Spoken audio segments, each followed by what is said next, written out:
Hello again everybody! So today I'm back with my to be read for June. It's already about halfway through the month by the time this is uploaded because I've had a bit of a mental 6 weeks. But I'm really excited about the stuff I'm going to read in June.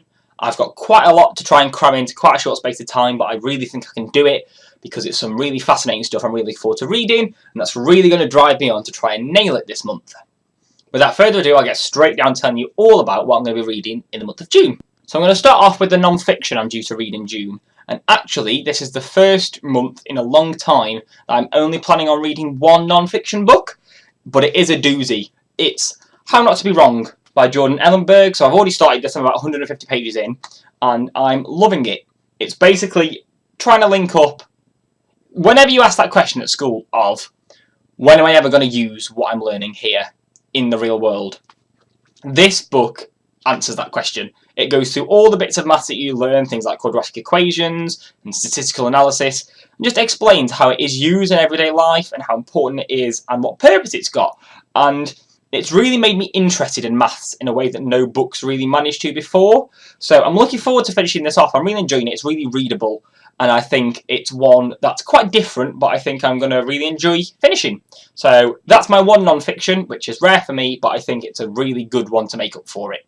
Next up then is my manga for the month. Now, I might not be reading as much non-fiction as normal, but I am reading just as much manga as normal. So the first thing I'm going to read is Dead Man Wonderland Volume 2. So Volume 1 I really enjoyed, really interesting story, really well written, really well drawn, and you can just tell from the cover that the art is sensational on this. So I'm looking forward to delving into that. It's been a while since I read Volume 1, actually, longer than it has been with a lot of the kind of 1 to 2 gaps I've had, but I'm looking forward to getting back into that universe. I think it's going to be really good. I'm also going to be carrying on another series, and that's Bleach. So this was the first manga I read, and it's still one of my favourite series, without a doubt. This is Volume 7 to 9, and I think, again, if it carries on in the vein of the original ones, with just as much sword fighting and demons and humour, it's really, really funny, which I think is vital in a manga, and this nails that. If it can carry all those things on, I'm going to absolutely adore this just as much as the others. Similarly, I'm carrying on the Death Note series. So this isn't the one, I've actually already read Volume 2, but I've not got Volume 3 yet, and I might even try and sneak Volume 4 in this month, because I adore these so much. These are my favourite manga series, with hands down. It's a really clever concept. The characters are brilliant. I hate to use it, but I think the word fandom is important in this, that I'm actually quite involved in that. And that's a really good sign, I think, that it's really got me that excited about it. And I can't wait to read 3 and 4. My only worry is that I'm going to finish the series and then I don't know what I'm going to do. But I'm looking forward to reading some more this month. And similarly, Fairy Tail. This is another of my favourite mangas so far, and it's basically like an old Japanese role-playing game like Final Fantasy or Dragon Quest. It's got those kind of magical, adventure, tongue-in-cheek, cartoony style that I absolutely adore, and I think this is very different to all the other mangas I've read, which are much darker, like demons and those kinds of things, but this is one of my favourites, and I can't wait to carry this on. Again, I might try and read 2 or 3 volumes this month of this, because with manga you can blitz through it, and I think this is good enough to commit that time to. Really, really recommend it if you've not read it. I'm looking forward to reading some more this month. In terms of fiction then, the first book I'm going to read is a book I should have read last month and didn't get around to, / forgot was on my list, and that's Player One by Douglas Coupland. So I explained quite a lot about this in last month's video, but essentially it's about a group of people in an airport terminal, and it's told in real time over 5 hours. There's no kind of time jumps in it or anything like that.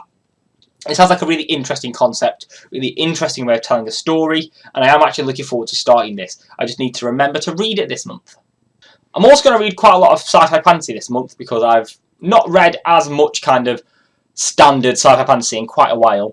I'm going to start off with this, The Deadlands by Benjamin Percy. So this is a brand new hardback that's come out, but I managed to swipe a free proof copy from one of the Waterstones in the area. Essentially, it's about a post-apocalypse. A flu breaks out that essentially kills off huge amounts of humanity, and this is 150 years after that. And I've always really enjoyed post-apocalypse, things like the Fallout games and any kind of TV series or books set in a post-apocalyptic society I think are fascinating, and I'm really looking forward to giving this a read. I know Benjamin Percy's had a lot of praise for his other books. I think he wrote one called Red Moon, which has been really popular and really, really highly praised, and I think this is going to be a really good book. It's a great concept, supposed to be a great author, and I think I'm going to enjoy this a lot. The other one is just the most amazing book. It's The Light Fantastic by Terry Pratchett. So I've read this before, mentioned that I'd read The Colour of Magic last month, and these editions are just beautiful. I just want to get the whole set in one go, but my bank balance is restricting me. I'm going to try and do one a month because they're so easy to blitz through, but you really, really connect with the characters, with the story. You're really invested, even though it takes no effort to read a Discworld book. They are just brilliant. I can't praise them highly enough, and I'm looking forward to carrying on rediscovering them this month and over the next few months. So I'm looking forward to that again, and just look how pretty it is. Can you argue with how pretty that is? So here they are, my to be read for June. It is a slightly smaller month this month because I've been terrible with my timekeeping and keeping up to date with videos on here, but I think I've still set myself quite an ambitious amount of stuff to read, but I'm pretty confident I'll do it because it's all stuff I'm super excited to read, which is a massive help in this kind of thing. As always, if you've read any of these, please let me know what you think down below in the comments. I'm always intrigued to see how I compare my views with you guys. And if you've enjoyed the video, please leave a like and subscribe down below. It really means a lot to me. I'll be back in the next few days with probably some opinion type of video, but I'm still a bit up in the air. If you've got anything specifically you want to see me do, let me know. I'm always open to suggestions, and I'm always wanting to do whatever you guys fancy. Other than that, thanks again for watching, and I'll be back in the next few days with my next video.